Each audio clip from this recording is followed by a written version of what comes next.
અને હવે વાત કરીશું વડોદરાની વાત કરીએ તો અહીંયા લોકસભા ચૂંટણી વખતે આપણે જોયું હતું કે કેવી તનાતની થઈ હતી, સાથે જે ત્યારબાદ અલગ અલગ કાંડ સામે આવ્યા ત્યારે પણ ભાજપની અંદર ફાંટા પડેલા જોવા મળ્યા હતા। એ તમામ પડકારોને પાર કરવાનું છે અને વડોદરામાં જેને લઈ મુખ્યમંત્રી પણ અનેકવાર ટકોર કરી ચૂક્યા છે, ત્યારે અહીંયા શું નિર્ણય લેવામાં આવે છે એના પર નજર છે।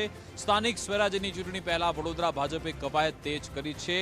ફ્રેશ નવી જ બોડી તૈયાર થાય માટેના પ્રયત્નો ટૂંક જ સમયમાં ઉમેદવારોના નામની જાહેરાત થઈ શકે છે, પણ આખરે કોને ટિકિટ આપવામાં આવશે એના પર નજર। 30 કરતા વધારે કાઉન્સિલરના પત્તા કપાય એની પૂરેપૂરી શક્યતા છે। જેટલા પણ વિવાદિત ચહેરાઓ છે એમને અહીંયાથી હટાવવામાં આવશે। આજ અંગે વાતચીત કરીશું। અલ્પેશ સુથાર લાઈવ જોડાઈ ગયા છે। અલ્પેશ, વડોદરા તો ઘણા સમયથી કોઈને કોઈ કારણસર ચર્ચામાં હોય છે અને વડોદરા કોર્પોરેશન તો ખૂબ વિવાદમાં આવેલું છે, ને એવામાં હવે નવી ફ્રેશ સ્ટાર્ટ માટે નવા લોકોને તક આપવામાં આવે એ માટે જૂનાને હટાવવા પડશે। શું ગતિવિધિ થઈ રહી છે અહીંયા, શું ચર્ચાઓ? બિલકુલથી વિકાસ, જે રીતે વાત કરવામાં આવે તો ચૂંટણી પહેલાં જે રાજકીય માહોલ છે તે વડોદરા શહેરમાં જામી ગયો હોય તેવું અહીંયા લાગ્યું છે, કારણ કે જે શરૂઆતથી જ આપણે જોતા આવ્યા કે સંકલનની બેઠક છે તે સીધી ગાંધીનગર મળી હતી। આ જે સ્પષ્ટ આના પરથી જ કહી શકાય કે કયા પ્રકારનો માહોલ હાલ વડોદરા શહેરની અંદર હશે।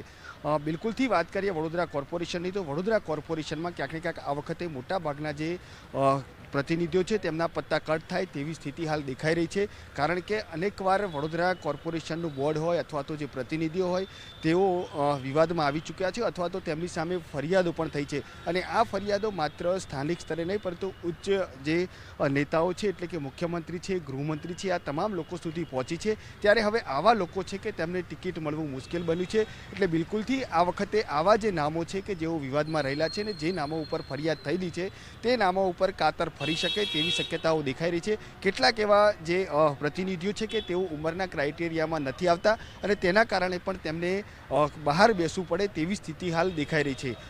અનેક એવા નામો છે કે જેઓએ 3 ટર્મ પૂરી કરી ચૂકી છે અને તે કારણે પણ તેમને અહીંયાથી ટિકિટ મળવી મુશ્કેલ છે, એટલે બિલકુલથી જે 30થી 35 એવા નામો છે કે જેઓને કોઈને કોઈ કારણોસર આ વખતે પટ્ટા કટ થાય તેવી સ્થિતિ હાલ દેખાઈ રહી છે।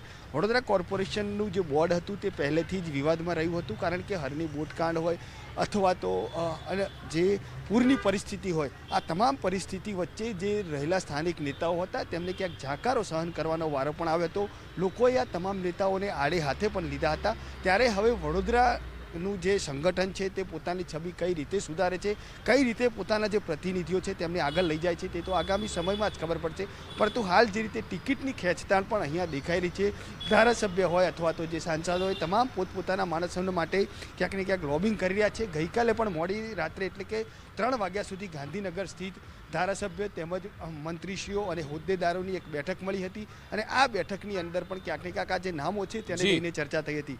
હાલ જે રીતે વાત કરીએ તો એક વોર્ડ દીઠ 12 થી 15 નામો છે તેઓની યાદી તૈયાર કરવામાં આવી છે। હવે આખરે કોના માથે આ કળશ ઢોળાય છે તે તો આગામી સમયમાં જ ખબર પડશે, કારણ કે હવે ભાજપે પણ જે પોતાની છબી જે ખરડાયેલી છે તે સુધારવી જરૂરિયાત બની છે, કારણ કે છેલ્લા ઘણા એવા કિસ્સાઓ થયા કે જેની અંદર લોકોનો જાકારો સહન કરવાનો વારો આવ્યો હતો। ત્યારે હવે પાર્ટી કોને ટિકિટ આપે છે અથવા તો કોને મેન્ડેટ આપે છે તે આગામી સમયમાં જ ખબર પડશે। બિલકુલ, તો હાલ જો નામો જાહેર થાય ને ત્યારબાદ વધુ જે માહોલ છે તે ગરમાય તેવી શક્યતાઓ હાલ દેખાઈ રહી છે। બિલકુલ, આભાર તમામ જાણકારી આપવા બદલ।